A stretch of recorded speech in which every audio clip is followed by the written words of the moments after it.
ಜೈ Christ. ತೀತನಿಗೆ ವಂದನೆ. ಸಂಧ್ಯೆ 5-9 ಸಭೆಯ ಹಿರಿಯರಲ್ಲಿ ಇರಬೇಕಾದ ಲಕ್ಷಣಗಳು. ನೀನು ಕ್ರೇತದ್ವೀಪದಲ್ಲಿ ಇನ್ನೂ ಕ್ರಮಕ್ಕೆ ಬಾರದಿರುವ ಕಾರ್ಯಗಳನ್ನು ಕ್ರಮಪಡಿಸಿ ಪಟ್ಟಣಗಳಲ್ಲೂ ಸಭೆಯ ಹಿರಿಯರನ್ನು ನೇಮಿಸಬೇಕೆಂದು ನಾನು ನಿನಗೆ ಅಪ್ಪಣೆ ಕೊಟ್ಟು ನಿನ್ನನ್ನು ಅಲ್ಲೇ ಬಿಟ್ಟು ಬಂದೆನಲ್ಲ.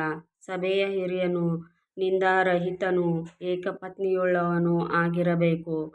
ಅವನ ಮಕ್ಕಳು ಕರ್ತನನ್ನು ನಂಬಿದವರಾಗಿರಬೇಕು. ಅವರು ದುರ್ಮಾರ್ಗಸ್ಥರೆನಿಸಿಕೊಂಡವರಾಗಲಿ ಅಧಿಕಾರಕ್ಕೆ ಒಳಗಾಗದವರಾಗಲಿ ಆಗಿರಬಾರದು.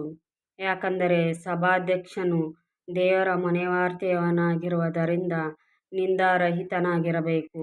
ಅವನು ಸ್ವೇಚ್ಛಾಪರನಾದರೂ ಮುಂಗೋಪಿಯಾದರೂ ಕುಡಿದು ಜಗಳವಾಡುವವನಾದರೂ ಹೊಡೆದಾಡುವವನಾದರೂ ನೀಚ ಲಾಭವನ್ನು ಅಪೇಕ್ಷಿಸುವವನಾದರೂ ಆಗಿರದೆ ಅತಿಥಿ ಸತ್ಕಾರ ಮಾಡುವವನು, ಒಳ್ಳೆಯದನ್ನು ಪ್ರೀತಿಸುವವನು, ಸ್ವಸ್ಥಚಿತ್ತನು, ನ್ಯಾಯವಂತನು, ದೇವಭಕ್ತನು, ಜಿತೇಂದ್ರಿಯನೂ ಆಗಿದ್ದು ತಾನು ಸ್ವಸ್ಥ ಬೋಧನೆಯಿಂದ ಜನರನ್ನು ಎಚ್ಚರಿಸುವುದಕ್ಕೂ ಎದುರಿಸುವವರ ಬಾಯಿ ಕಟ್ಟುವುದಕ್ಕೂ ಶಕ್ತನಾಗಿರುವಂತೆ ಕ್ರಿಸ್ತಬೋಧನಾನುಸಾರವಾದ ನಂಬತಕ್ಕ ವಾಕ್ಯವನ್ನು ದೃಢವಾಗಿ ಹಿಡಿದುಕೊಂಡವನಾಗಿರಬೇಕು.